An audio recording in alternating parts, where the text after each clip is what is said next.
What up, Broncos country? Welcome back to the channel. So here to recap the Denver Broncos at the Las Vegas Raiders, where the Broncos suffer their 8th straight loss to Vegas. They didn't beat the Vegas Raiders. It sucks, but it is what it is, man.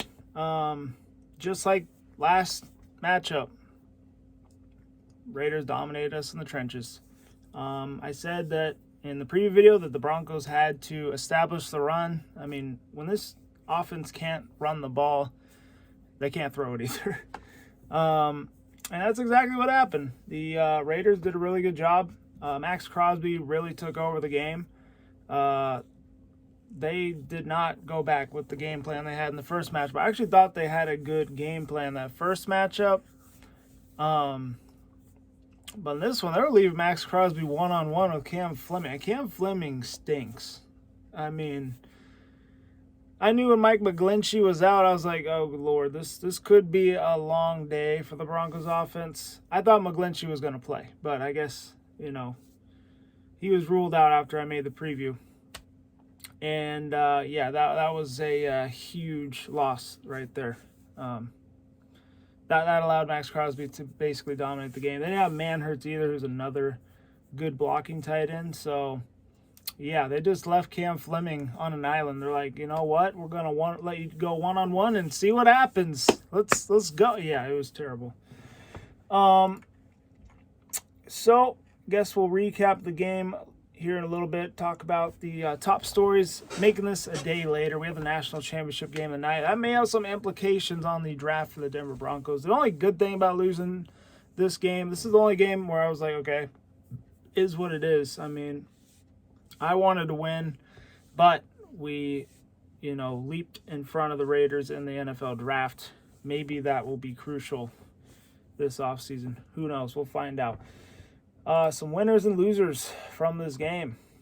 Winner, Jerry Jeudy, 3 catches, 79 yards, and a touchdown. He actually looked like the Jerry Jeudy that we've been hoping for, but it's a little too late for that. I mean, week 18, and now you decide to play like Alabama Jeudy. I mean, I don't know with him. If he sticks around the team, I'm not going to be upset about it, but I'm not going to be surprised they let him go either. I feel like he's just really inconsistent. But, at the same time, Broncos don't really use him correctly either. And I feel like if he went to a different team, they'd probably use him correctly, and he'd probably have bigger games like he did. But Brandon Johnson, I thought he was really good in this one. 4 catches, 88 yards. He and Stidham actually have a pretty good chemistry. I think Brandon Johnson, he's a little baller, I think he, was underutilized this season.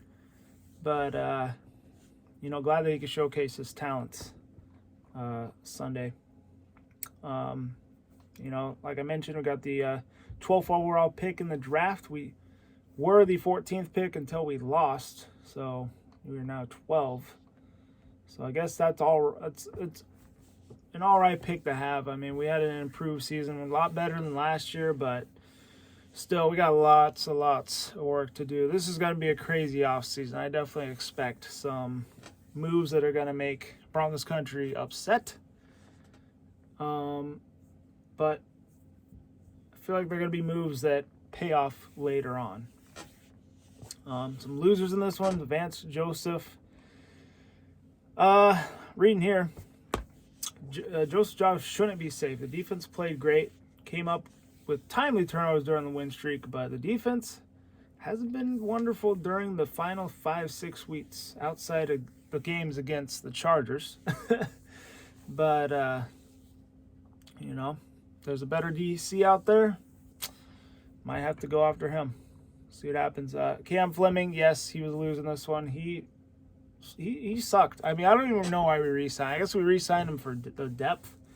But, yeah, no, he was horrible. And also Jarrett Stidham. He did not have a very good game, but the offensive line as a whole did not play very good. I felt like the Raiders' D-line was putting the Broncos offense in a bad situation, and they struggled a lot. I mean, you can see it.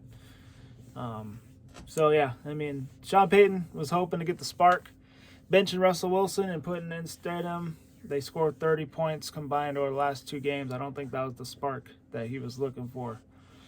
But, I don't think they're going to have a problem playing Stidham next year. They'll probably stick with him, paying him $10 million per season. Because Russell Wilson, basically, they play the same, but you're saving money. I feel like Russ definitely has some better moments, but there's stuff that he doesn't do as well. But, I'm on the I wish we could keep Russ around. I don't wish we would pay him as much as we are. I wish that he would, lower that salary a little bit so that we could go out and build a championship team around him. But fortunately, it seems like he's a little bit too into the money. So I just don't think it's going to work out for either side. This sucks. I hope he gets on another team and is successful, but I just don't think it's going to be with us. But yeah, I'm thinking it's going to be Stidham and a rookie. That's kind of what it's looking like right now. If we don't draft the rookie quarterback, I'll be shocked. Let's see what else we got here.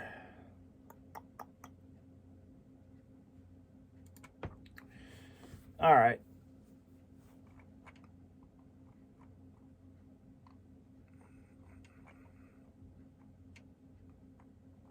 I guess the next thing I got to mention is that this is the 7th straight losing season for the Broncos. Finished 8-9, 12 pick in the draft.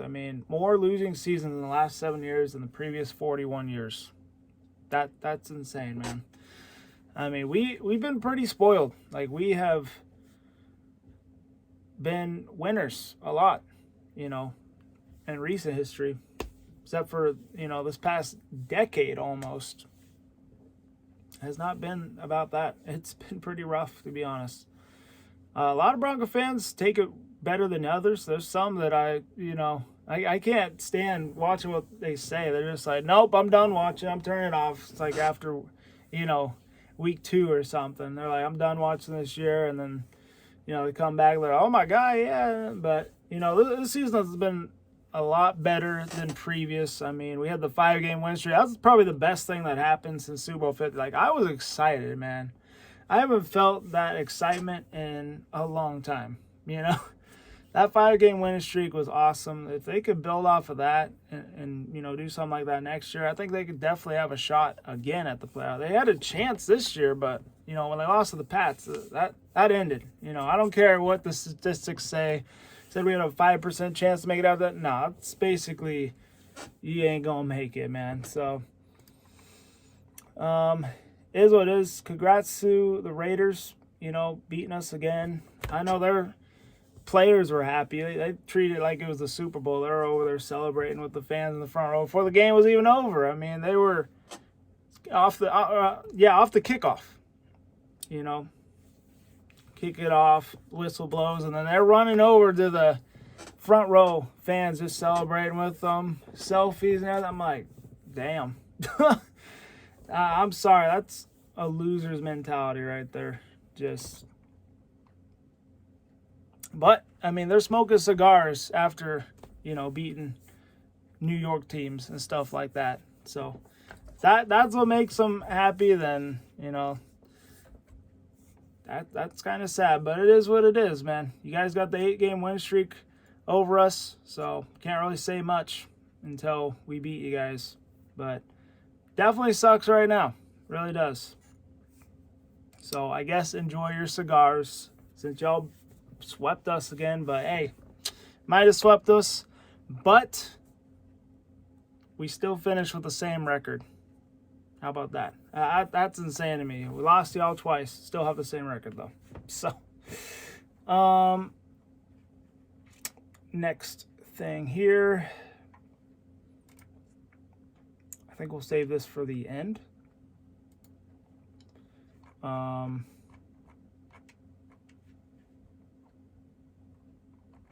Here we go. Some of the good of the game, the bad. Alex Singleton, he was really good in this one. You can feel his presence. The bad, the Stidham to Sutton connection. Yeah, they weren't on the same page. It's not like the Wilson to Sutton connection. That's a good quarterback wide receiver duo right there. But yeah, Stidham was not able to find Cortland that much. He tried getting to him, but just they could not get on the same page. The offense, struggled. Lack of talent and depth, definitely see in this one. That is something we will go over in the future, though. Upcoming to the draft. But yeah, our pass rush is abysmal right now. All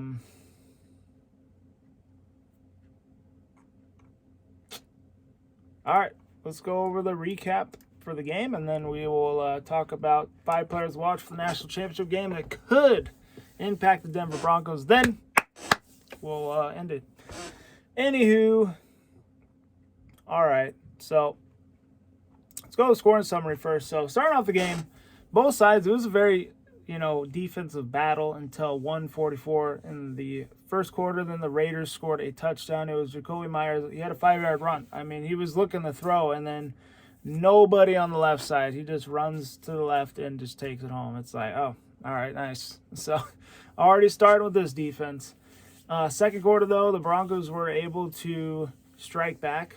Tying it was the Jerry Jeudy 24-yard pass from Jarrett Stidham. He caught it, ran, and yeah, it looked like Bama Jeudy. He had some moves out there. I was like, holy cow, he's actually juking this whole defense. He brought it home, so it was pretty awesome.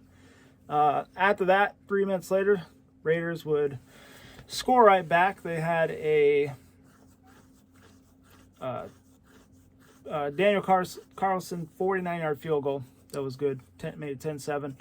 Early in the game, there was a almost pick 6 by Pat Surtain. He was guarding Devontae Adams or covering Devontae Adams. Sorry, thinking basketball here. And just did not time it correct. He almost timed it perfect, though, but could not grab it, and, he fell forward. But, man, if he was able to time that correctly, that could have been a pick 6. I think that would have changed a lot in this game, but no. Raiders kind of hung around. They had a very balanced attack, and, they, quietly dominated. So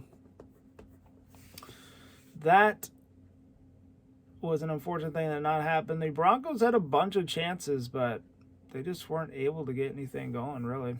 It was tough to watch, I'm not going to lie. Even though this game had really nothing, on it. But I wanted to end the streak. I don't care. That's what was riding on it for me. That streak's still hovering above my head right now. I mean, we broke the Chiefs one. Got to break this Vegas one now. But yeah, it really sucked, and I think this kind of spelled what the second half was going to look like when Devontae Adams, caught a 3-yard touchdown pass with 7 seconds left in the first half, making it 17-7. Felt like the team kind of just gave up after that, and it was pretty depressing to see. But yeah, I don't know what McMillan. Yeah, it was McMillan. McMillan, he tried to deflect it. He jumped way too early, man. I don't know what that was. And then fourth quarter was when the next scoring would happen. It was Jacoby Myers' 33-yard pass that he caught for a touchdown, made it 24-7. Broncos scored 4 minutes later, 10:09. Javonte Williams' 2-yard run made it 24-14. Raiders get a field goal towards the end of the game with 2:20 left in the game, made it 27-14. That was Daniel Carlson 21-yarder, and then Stidham threw an interception to seal it. So that was it. Look at the team stats. Raiders total yards 359 total yards. Broncos 286. They did have the one turnover at the end, but it was in garbage time. It really didn't matter. They played, they took care of the ball most of the game, but they weren't able to force turnovers. When this defense this year has not forced turnovers, they've been picked on. And they were picked on in this one, man. The freaking Raiders O-line was, opening up holes for that running back to run all over them. It didn't matter if they had Josh Jacobs or not. They still were dominating in the trenches. So that is a key right there for the Broncos in the offseason. You need to get better in the trenches, whether it's a scheme change or, you got to get better players. That is where you got to look. It's just against power run teams like that, they struggle. They really struggle. First downs, 22 for Vegas, 17 for Denver. Vegas had 36 time possession. Denver had 29-24. So it was almost similar, but, just the trenches, man. That's a big thing. Raiders got a better O-line and D-line than the Broncos, and it showed. So, look at the box score here. Stidham, 20 for 34, 272 yards, a touchdown, a pick. He got sacked 5 times. He had a 29.9 quarterback rating. Yeah, not very good. Running game, oh, God. Yeah, we did not run the ball at all. Javonte Williams, 9 carries, 32 yards. Other than that, there was no rusher with double digits. That was bad. Brandon Johnson, we talked about him and Jerry Jew. They play good. Javonte Williams had 7 catches, 43 yards. P. Ryan, 3 catches, 22 yards. So, yeah, it was not good. We had 3 sacks as a defense, though. We had Josie Jewell with a sack, Baron Browning with a sack, and Nick Benito. Look at the Raiders. They had Trayvon Moehrig with the pick at the end. Let's see. They had 5 sacks total. They had Adam Butler with a sack, Tyree Wilson with a sack, Crosby had a sack, Isaiah Polamayo with a sack, and Malcolm Kuntz. Yeah, that's the other guy they kept talking about. Trey Tucker, 5 catches, 79 yards. Jacoby Myers, 3 catches, 61 yards. And then Devontae Adams, 5 catches, 43 yards, which honestly, they did not have a huge game, but they still made an impact. Both with touchdown catches. Hooper, 4 catches, 39 yards. So, pretty balanced attack. I thought the Broncos' passing attack was pretty balanced too. But, the running game, this is where Zamir White, 25 carries, 112 yards. They just kept pounding the rock. And, made the Broncos pay. Aiden O'Connell was 20 of 31, 244 yards, 2 touchdown passes. He got sacked twice, 74.3 quarterback rating. So, it was just a battle won in the trenches, and the Raiders dominated in the trenches, and that's, what happened. But, anyway, end of the offseason now. Looking at the draft, 5 players to scout in tonight's game. This video will probably be uploaded after the game. J.J. McCarthy, that is one to keep an eye on. Michael Penix Jr., that is definitely a Broncos country favorite. I hear his name a lot. Chris Jenkins from Michigan, he's a defensive tackle. Wide receiver Rome Odunze, don't know if I said that right, from Washington. And then wide receiver Cornelius Johnson from Michigan. So keep an eye out for those names. It's another 2 wide receivers there, a D tackle, and 2 quarterbacks. So anyway, we'll see what happens. Anyway, hope y'all enjoyed the vid. Hit the like button, subscribe if you're new on that. Stay safe, be good. Go Broncos. It's going to be another crazy long off season. I will see you guys in the next one. Peace.